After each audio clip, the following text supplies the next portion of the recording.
Dorika Duncan, thank you very much for that. For more on this, we want to bring in New York Times correspondent and CBS News contributor Jodi Cantor. She co-authored the article along with Megan Twohey that broke this story originally. And Jodi, you've got another front page story today with Rachel Abrams. You now finally, after we spoke on Monday, have big name actresses that have gone on the record: Gwyneth Paltrow, Angelina, Jolie. First of all, why did they agree to come forward now, and how did you get them to talk? I spoke to them on Sunday, and what they said is that they were really responding to the story we broke on Thursday. They wanted to come forward to support other women, to stand up and say, I think this is true because I experienced something like this myself. And they said they wanted other women to feel protected and to feel safe. And Gwyneth Paltrow said this behavior towards women stops now. Angelina said, not in any field, not in any industry. I guess that is the question. Does it stop now? At least we're sort of talking about it. It's out of the shadows. He has lost his job, essentially. He's lost his wife. He's lost his reputation. Is there a possibility he could lose his freedom? Does this look like something that could develop into criminal charges? I think that's the question now. That is the question, and I'll give you another question, which is, how do we now look back on 30 years of cultural history? I mean, I'm like the rest of you. I watched the movies and I watched the Oscars. We grew up on them. So all of a sudden, as a journalist, I'm talking to Gwyneth Paltrow, and she's telling me her story of, you know, her account of Harvey Weinstein sexually harassing her. And based on that and many other conversations I've had, you know, I think we're now looking at our cultural past and saying, what were we really watching up there, and what was it concealing? When we look at some of our favorite movies, what kind of really uncomfortable or maybe even, I don't know, illegal allegations are lurking below the surface? His spokesperson has released a statement. They deny the sexual assault and harassment allegations.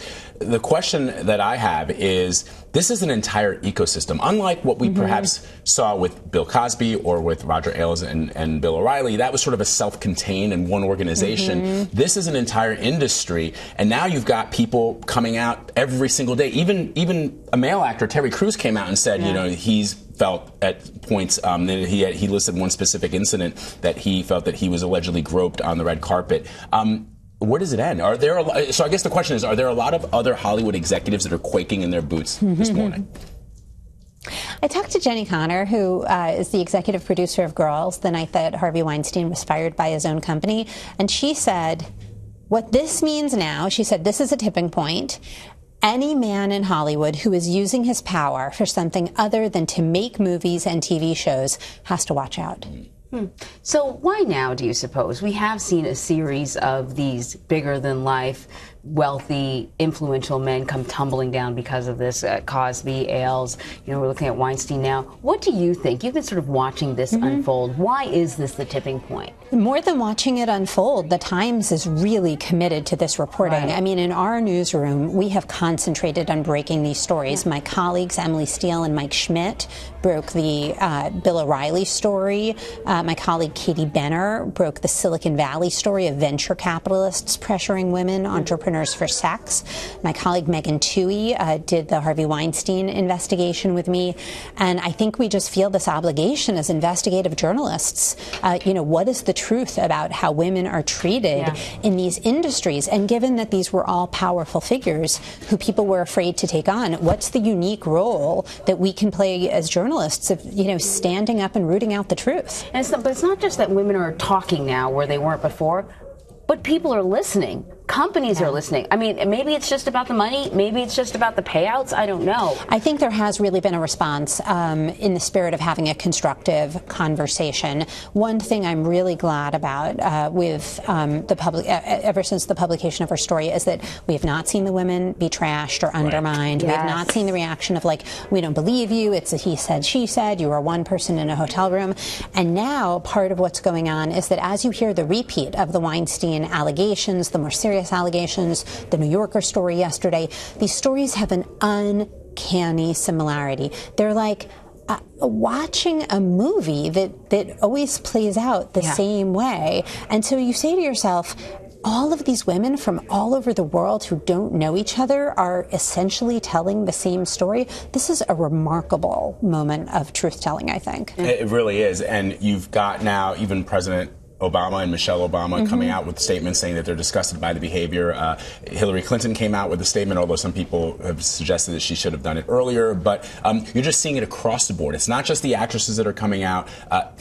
First of all, it was the mainstream media that broke the story. There's been some criticism about that in the past. It was the mainstream media that actually broke the story and has continued to develop it. And you've got just everybody that has come out and said, look, this is wrong, and we realize that there's an issue here, and it has to be, light has to be, there has to be a light on it. So here's something interesting, because you brought up Hillary Clinton, right? And there is this intersection between Weinstein, Hollywood, big donors to politics. Is that the conversation that needs to happen as well? I think the question is what is tolerated on the left. Here's the thing. For anyone who claims not to have known about Weinstein's behavior, I would direct you towards the announcement of the Oscar nominations in 2013. Yes. The Oscars are the biggest thing in the film industry, right? This is a hugely public moment. So the comedian Seth MacFarlane gets up and he reads off the actress nominations, et cetera, et cetera. He reads the names and he says, makes a joke. He says, "Congratulations, you 5 ladies no longer have to pretend to be attracted to Harvey Weinstein." And everybody laughed. The most chilling thing on that tape is the laughter. And as we were able to document, the behavior appears to have continued past that. We have allegations that stretch into 2014, 2015.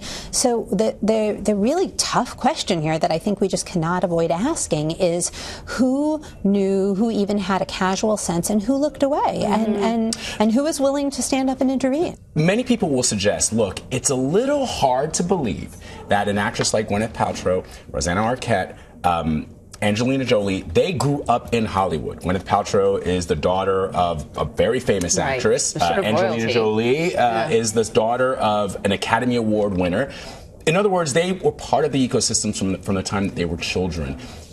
If we want to, and this is an assumption, but if we want to believe that Hollywood has always been like this, the casting couch has always existed, we've heard about it going throughout the history of Hollywood, is that hard for some people? Is it going to be hard for some people to believe that they had no clue that this was happening to other women?